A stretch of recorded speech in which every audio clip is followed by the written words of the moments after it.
Здравейте! Аз се казвам Ивайло Драгиев и съм актьор.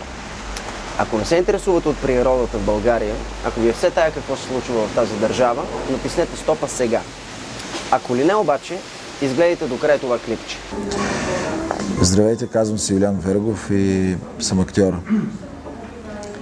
И в момента съм силно притеснен от това, което се случва с природен парк Витоша, парка до родния ми град София.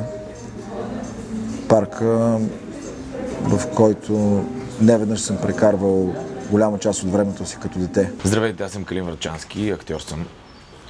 Много обичам планината, особено да се разхождам в нея. Но един закон ни заплашва. Има един закон за едни гори, които едни богати и много лоши чичковци искат да променят, за да изкарат едни пари. Този закон съществува в нашата държава. Ние не можем да направим нищо. Ние не сме депутати, не сме политици, не сме Бойко Борисов. Но това, което можем да направим ние, е да направим така, че вие да знаете за този проблем. Смятам, че новия закон за горите дава една бляскава перспектива за изсичането на всички възможни дървесни видове в природен парк Витоша, за едно хубаво заливане с бетон, което успяваме да наблюдаваме по българското Черноморие.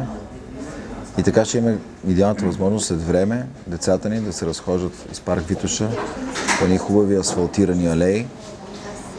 Не може да бъде целият бетониран, не може хубаво да се карат коли там, но с цялата тази природа, която има, в един момент да изчезне с твърдението, че искаме да развиваме ски спорта в България. Аз карам също зимни спортове, карам сноуборд и поне се опитам да карам. Но и сигурно е много готино да караш на по-големи писти, повече съоръжения, но смятам, че така се губи основния момент, а именно ти да си сред природата, да общуваш с природата, да си в хармония с нея. Затова много ми се иска да успеем да запазим Витоша такава, каквато е. Всички видяхме какво се случи по морето с застрояването на всички тези хотели и мисля, че няма останало нито едно действено кътче по морето, където може да отидем спокойно да изкараме една лятна прекрасна ваканция. Нека не позволяваме това да се случи с планината. Вярвам, че всички заедно можем да спасим българската природа. Затова нека се обединим. За повече информация може да посетите сайта на fordonature.org, за да остане повече природа в България.